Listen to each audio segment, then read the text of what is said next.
сәлеметсіздер ме? Елбасы медалі жобасының тәлімгерлері, сіздерге тағы да бір үлкен өзімнің жеке алғысымды білдіргім келіп жатыр. Жалпы маған кітап оқыған бұрыннан, яғни күнделікті біз әлеуметтік желіге 10 минут арнағанша кітап оқуға мені дағдыған бұл Баймұрат деген ағайымыз болатын. Ол ұбт кездерінен бастап сондай параллельный көбірек кітап оқуға, әр адам бізге мынандай мысал айтатын: бір адам бір кітап оқыса, ол бір жасқа есейеді деп. Сол себепті жоба аясында мен 3 кітапты бітірдім. Бұлар қазақ әдебиеті бойынша Ақиқат пен аңыз, Әзілхан Нұршайықов атамыздың 366 беттен тұрады. Одан соң Мартин Иден кітабы 408 беттен тұрады. Әлем әдебиетінен өзін-өзі дамыту бойынша Джон Клейсонның Бабылдағы ең бай адам деген кітапты өзім таңдадым. Бұл екі кітап негізінен маған өте жақын: Мартин Иден мен Бабылдағы ең бай адам. Өйткені бұл кітаптарды мен алғаш оқығанда Бабылдағы ең бай адам кітабы бұл өте керемет. Кәдімгі ертегі тыңдап отқандай боласың, әжеңнің ертегісі секілді.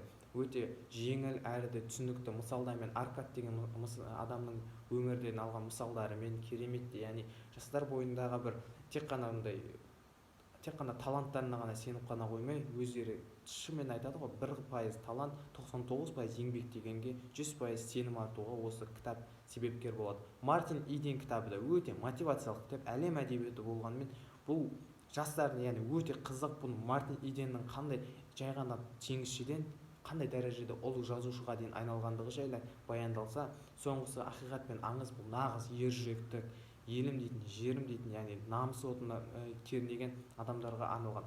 Бұл Бауыржан Момышұлы атамыз жайлы жазылған, негізінен сұхбат ретінде, автор мен Бауыржан Момышұлы арасындағы сұхбат ретінде жазылған. Бұл өте керемет. Және де Бауыржан Момышұлының өзінің қан мен тері де осы кітап негізінде болған. Өйткені бұл жерде соғыстың шынтуайтында кәдімгідей кейіпкерлері көз алдында кино іспетті қылып жазылған. Өте керемет туындылардың бірі.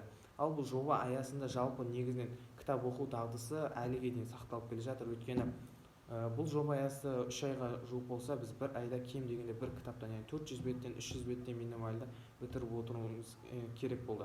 Ал енді бұл апта сайын қорытындыға, яғни саған бір мотивация беріліп, осыны медаль аласына дегеннен кейін одан бетер сенде ішіңде бір кереметті бір сезім пайда болып, өзіңнен өзің оқи бересің. Ол өте керемет, яғни бірден бір дағдымызға айналып қалды. Өйткені күнделікті немесе аптасына, менде қазір қаншама оқулар бар, анатомиямыз бар, сонымен де қоса біз өзімізді, яғни рухани тұрғысынан дамытып, кешкі уақытта немесе жатарға бір аз ғана жарты сағаттай көлемде уақыт қалғанның өзінде кітапқа бір көз жүгіріп шықсаң, онысына ұйықтауыңа да жеңіл болады. Онысына бір соңғы кезінде, яғни ұйықтарға сәл ғана алдын оқыған ақпараттар ол ойда өте жақсы сақталатынына көзім жетті. Барлықтарыңызға рахмет, сау болыңыздар. Бұл жоба өте керемет.